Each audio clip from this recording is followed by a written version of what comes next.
Our elites tell us the science is settled. The planet is getting hotter. Well, I don't know about the science, but history is telling us something very different. In fact, it's saying the opposite. The planet is cooling. And that means one thing. Buckle up. Now, I'll confess that back in 2006, I think it was, I watched that Al Gore movie, which was telling us all that the world was going to end within, what was it, 5, 10, whatever years back then. I watched the film, I went to the cinema, I came out totally convinced. I guess I was still a bit of a normie back then. Since then, though, I kept my eyes open and I kept my mind open. And it's become apparent, especially the last couple of years, there's no warming happening around the planet. We were having warming, it seems, up until around the point, maybe about a decade ago, 5 to 10 years ago, but it's not happening anymore. And we all know that the elites who push this down our throats, the celebrities, the politicians, the usual people who are owned by the usual suspects, those people are total hypocrites. Their lifestyles are high consumption of fossil fuels sorts of lifestyles. They've made no changes to lessen their impact on the planet. And if any of them really believed that sea levels were going to rise and drown us all, they wouldn't be scooping up all those waterfront mansions. The most expensive real estate in Australia is next to Sydney Harbour, and it's owned by those same elites who tell us that the planet's going to get hotter, the polar ice caps are going to melt, and we're all going to drown unless we accept the Great Reset agenda. So, we all know that that's a lie. And it's a lie which is coming from those same elites who gather at Davos every year. The ones who many people suspect are behind a lot of the inconveniences through our everyday life that we've been experiencing the last couple of years, let's say. Well, Al Gore was at Davos this year, and he had a fit of hyperventilation about how, get this, global warming is causing 600,000 Hiroshima bombs on Earth every day. That's what he said. He did his "how dare you" Greta moment, and the line that he pulled out is that the planet every day is having 600,000 Hiroshima bombs dropped on it. Now, if you're watching this video on YouTube, you're watching the video with the spicy bits removed. Kind of like when you go to an Indian restaurant with that boomer relative and, they just can't handle the spices. And so you have to say to the waiter, "Extra mild, please." And it's just not going to be as good. That's what the experience is going to be like on YouTube. If, however, you make the move over to Rumble, as hundreds of thousands of people have done in the last couple of years, you'll find there's a thriving community of spicy content creators over there. And it's like YouTube used to be back before it got scrubbed and sanitized and we all got shut down for saying things that powerful people don't like. So if you follow the link in the description down below, you'll find this video on Rumble and it'll be a little bit spicier than what you're going to find on YouTube. Okay, let's get back to the video. So, every summer in Australia for years and years, we've been told that the heat wave that we were experiencing was a sign that global warming is accelerating, it's a catastrophe, blah, blah, blah. And it was always the extreme weather in summer which was used for the global warming narrative. Now, the same principles didn't apply in winter, and over the last couple of winters, we've been having record cold weather all across the country. And no matter how much they fudge the data, they like to put the temperature recording machines in places which are kind of heat sinks, like airports and stuff like that. They do all these sort of shenanigans to try and convince the normies that it really is warming up. But it's been getting colder clearly in Australia. And every winter when we've been having record cold weather, we don't get the opposite narrative that, hey, look, the planet is cooling for some reason. Of course, we know why. Now, it's getting to the point, though, where it's impossible for the elites to ignore this pattern. For example, the coldest temperature ever recorded in the United States of America was recorded in February 2023. You can check it out for yourself. It was minus 78 degrees Celsius at Mount Washington. I don't know what that is in Fahrenheit because I don't understand Fahrenheit. But it's really, really cold. And across North America, records have again been shattered in 2023, cold records. And these record cold temperatures, they were often only broken 2 or 3 years before. It's very, very clear. The cooling that the planet is experiencing is intensifying, and it's global because the same thing's happening in Asia. In fact, the World Economic Forum even wrote about this, that all-time cold records have been broken in Asia. And this is used in a very pernicious and totally narcissistic way to gaslight the public by saying that, well, yes, record cold is occurring in Asia, and this is happening at the same time as record heat, and so what we're experiencing is extremes because climate change. Unfortunately, the low info normies are going to eat that up. They're going to believe it. But we know, people who've kept our two brain cells alive and not let them be suffocated by masks, we know that the trend is not towards warming. It's very, very clear. The science is totally wrong. It's getting colder. Now, I can't make an argument from science because I'm not a scientist, and I find when you engage with normies, with that boomer relative that you had to go to the curry restaurant with, the ones who just won't accept that anything that the TV tells them could be wrong. When you try and engage with those people about sort of the science, you don't get anywhere. So I would like to engage with the history. And I'm going to go through in this video, and I'm going to go through the sequence of climatic history on Earth, starting at zero. I'm going to start back at the time of Christ, during the Roman Empire. And I'm going to go through over the last 2,000 years, and we're going to look at how clearly obvious it is that there is a natural climate cycle. And then we're going to see that very, very clearly you want to be around when the planet is warming. But if you want a hard times make strong men type of experience in your lifetime, you're going to come down when it's getting colder. And that's what we're going to be living through for the rest of our lives.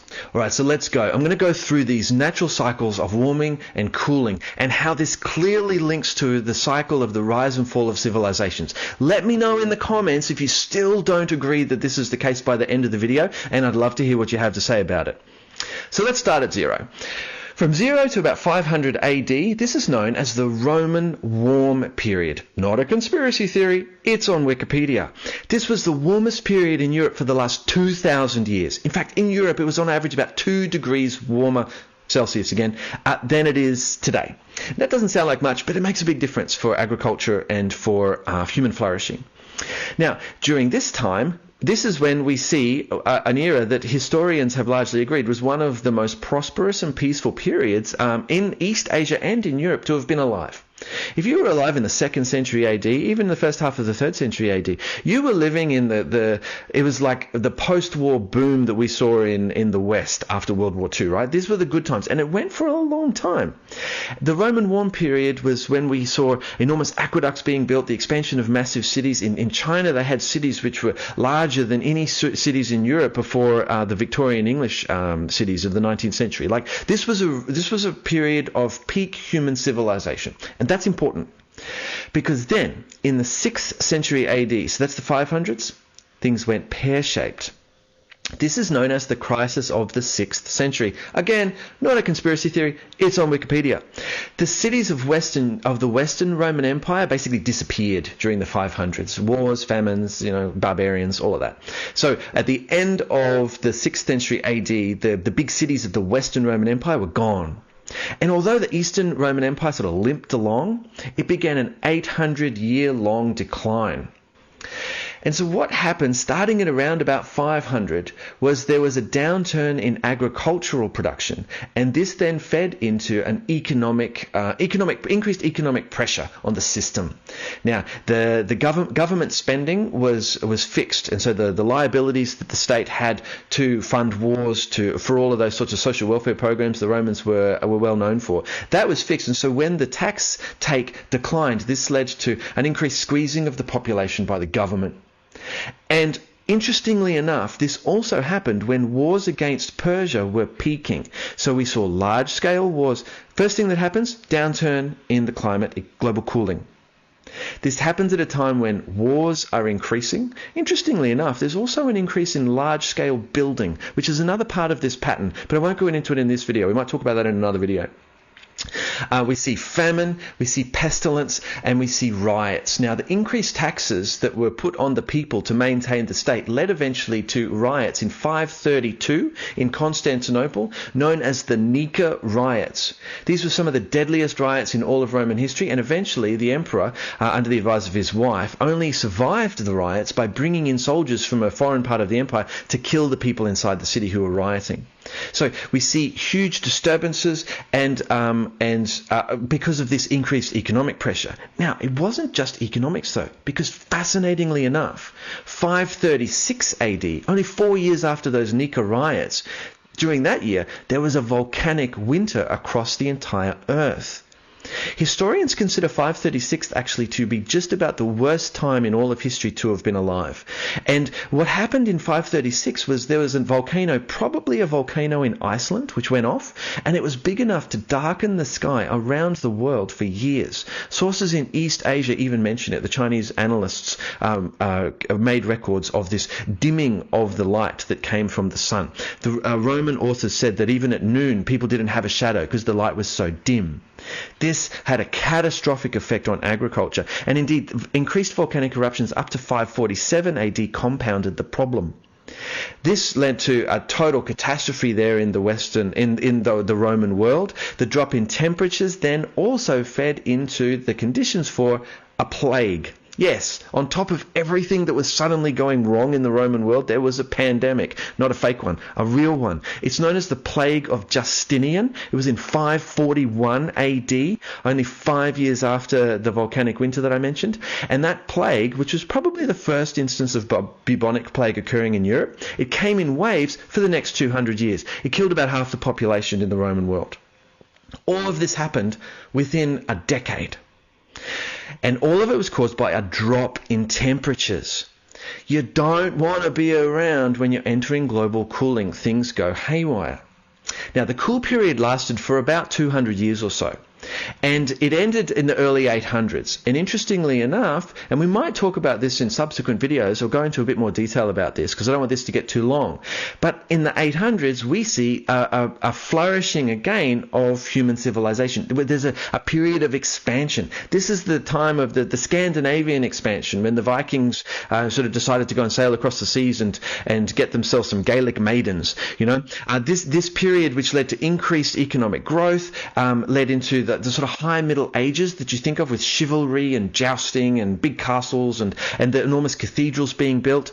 This led into the high Middle Ages of the 1200s. Interestingly enough, a period when the Lincoln Cathedral was constructed in England, which was the largest building to have been constructed since the Great Pyramid thousands of years before. That's the high Middle Ages.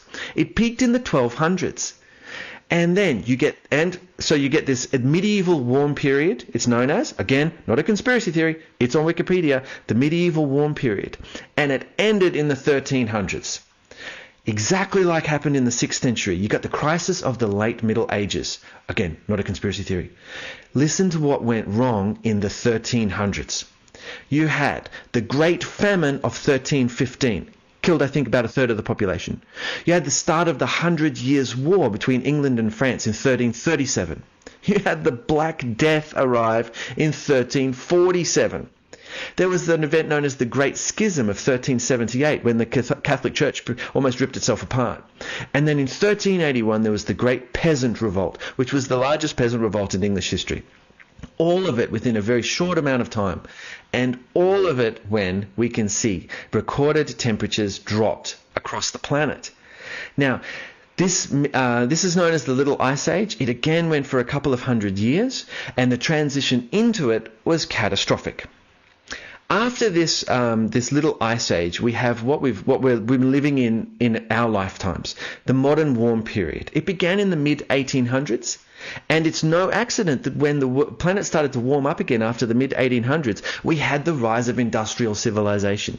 This is modernity. This miraculous material utopia that we've been living in all our lives and that we take for granted is totally reliant upon this modern warm period.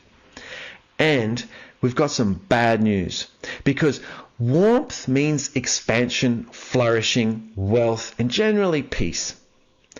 A transition into cooling means war, famine, lots of problems, ultimately collapse.